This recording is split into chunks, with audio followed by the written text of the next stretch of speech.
Today is the feast of Candlemas, and I'm standing in the grounds of St Julian's Church near the centre of Norwich.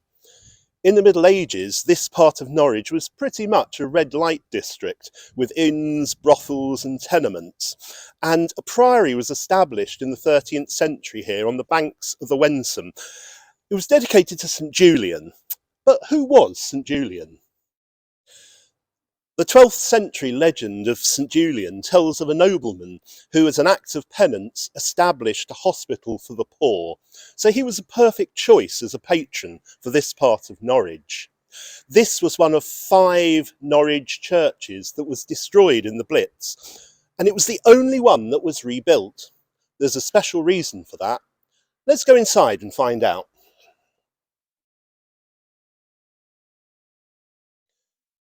The special thing about this church is its association with the mystic Dame Julian of Norwich. And yet we don't really know who she was. She was probably a noblewoman, and during the 14th century she fell ill during the pestilences that swept across East Anglia. On her deathbed she had mystical visions, her showings, which she described as revelations of divine love. Unexpectedly, she recovered. She became an anchoress and was walled up in a cell here in this church. And there she wrote her revelations down.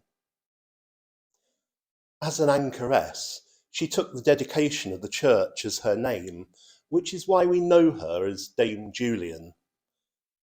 When the church was bombed during the Blitz, they discovered the foundations of what appears to have been Mother Julian's cell, and it was rebuilt, and that's where we are now.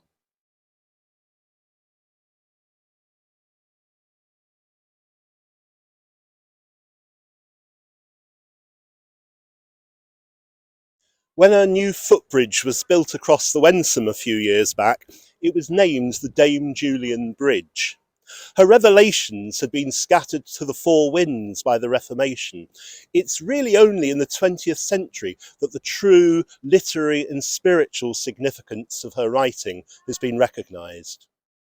The most striking thing about Dame Julian's revelations is that in an age where an obsession with doom, gloom and misery would have been entirely reasonable, they are optimistic and uplifting, and suggest that our destiny is a beautiful one, that all shall be well, and all shall be well, and all manner of things shall be well.